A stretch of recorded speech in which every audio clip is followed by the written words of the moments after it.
आप सभी को जय मसीह की। दोस्तों, ये बहुत बड़ी खबर है ये सुप्रीम कोर्ट से। जिस तरीके से अभी हाल ही फिलहाल में कुछ दिन पहले आपने देखा था, सुप्रीम कोर्ट ने जितनी भी धर्मांतरण पर एफआईआर की गई थी उन्हें रद्द कर दिया गया था, यानी ख़त्म कर दिया गया था।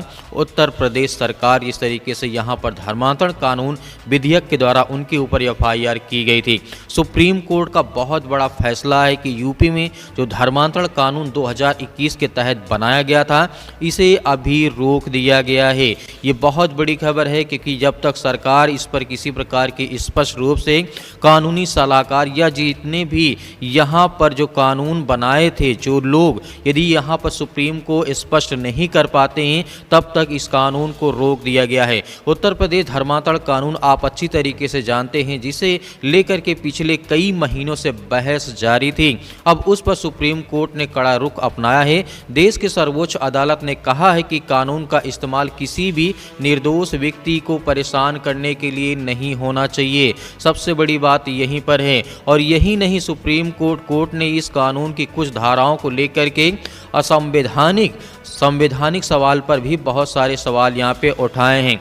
दरअसल आप अच्छी तरीके से जानते हैं, साल 2021 में यह कानून बनाया गया था। उत्तर प्रदेश अवैच्छिक धर्मांतरण निषेध इस तरीके से अधिनियम, इस कानून के तहत किसी व्यक्ति को अगर धर्म बदलना होता है तो उसे 60 दिन पहले जिला मजिस्ट्रेट को सूचित करना पड़ता था। धर्म बदलने के बाद भी उसे फिर से सरकारी घोषणा देनी होती थी। यहाँ पर सुप्रीम कोर्ट का बहुत बड़ा फैसला है। यहाँ पर बताया गया है कि और पुलिस द्वारा जांच भी कराई जाती है।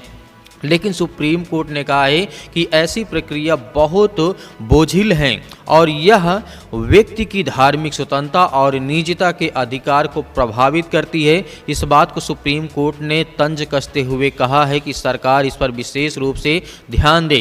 कोर्ट ने एक महत्वपूर्ण टिप्पणी यह भी कही है यहाँ पर कि कानून नागरिकों की रक्षा के लिए होता है, न कि उन्हें डराने या परेशान करने के लिए होता है। सुप्रीम कोर्ट ने यह भी स्पष्ट कर दिया है इस कानून के तहत कि अगर किसी मामले में शिकायतकर्ता वास्तविक पीड़ित नहीं है तो उसके द्वारा की गई एफआईआर को रद्द की जा सकती है।